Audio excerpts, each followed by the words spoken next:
नमस्कार दोस्तों, आज हम बात करने वाले हैं तक्षक गोत्र के जाटों के बारे में।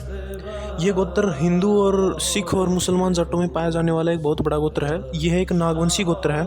रामायण काल की माने तो नागवंश की भारतवर्ष में बहुत बड़ी सत्ता थी। पुराणों की कथा के अनुसार संपूर्ण क्षत्रियों को परास्त करने वाले परशुराम ने इन अपराजित नागवंशियों से संधि करनी पड़ी थी और आप ब्राह्मणों को आज्ञा दी थी कि तुम सब नागों का आदर करो। महाभारत काल में भी नागवंशियों का पाताललोक, जिसे वर्तमान में अमेरिका का भूभाग माना जाता है, उसके अतिरिक्त भारतवर्ष के अनेक स्थानों पर अधिकार था। महाभारत आदि पर्व में इन नाग क्षत्रियों का पांडवों के साथ युद्ध का वर्णन है। कौरवों की ओर से पांडवों की राजधानी बनाने के लिए खांडव वन मिल गया था, जहां पर नागवंश की प्रसिद्ध शाखा तक्षक जाटों का अधिकार था। इन नाग लोगों ने श्री कृष्ण और अर्जुन का बड़ी वीरता से सामना किया।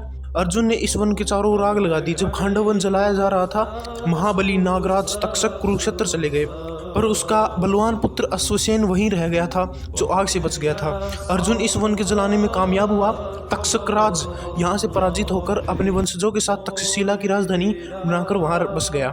वाल्मीकि रामायण उत्तरकांड सर्ग 101 में लिखा है कि भरत ने गंधर्वों को पराजित करके गंधर्व देश में तक्षशिला नामक नगरी बसाकर अपने पुत्र तक्ष को वहां का राजा बनाया। इस हार के कारण नागवंश के तक्षकों ने दुर्योधन का साथ दिया और पांडवों के खिलाफ लड़ाई लड़ी।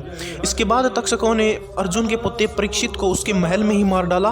तब परीक्षित के पुत्र जन्मेजय ने तक्षशिला का हमला किया और तक्षकों को काफी नुकसान पहुंचाया, लेकिन उसको पूरी तरह से नष्ट नहीं कर सका। महाभारत आदि पर्व अध्याय 226 में यह स्पष्टतया लिखा हुआ है।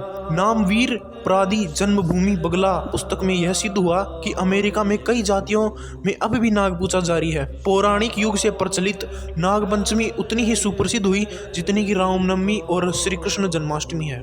यह तक्षक वंश धीरे धीरे भाषाभेद के कारण टांक, ताखा, टक, तखर, टका, टोकस, तक आदि नाम से लोकप्रिय हुआ।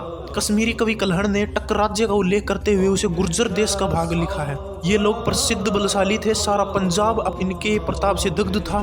चीना नदी के समीपवर्ती इनके राज्य को इनका राजा अल खान ने विवश होकर सन 883 से 901 ईस्वी के बीच विर्क वंशी जाट लोगों को दे दिया था। इसके पूर्व सिकंदर अपने साथ तक्षशिला से तक्षक जाट वैद्य ले गया था। ह्यूनसांग ने टक लोगों को राज्य तक्षशिला के विद्या वैभव की प्रशंसा करते हुए निवासियों को चतुर और गर्म प्रकृति वाला लिखा है। टोड साहब ने 14वीं और 15वीं शताब्दी में यमुनानगर के किनारे काठानगर में तक्षकों की सत्ता लिखी है। मदन पारिजात ने इस स्थान के रत्नपाल, वरहप, हरिश्चंद्र, साधारण, सहस्त्रपाल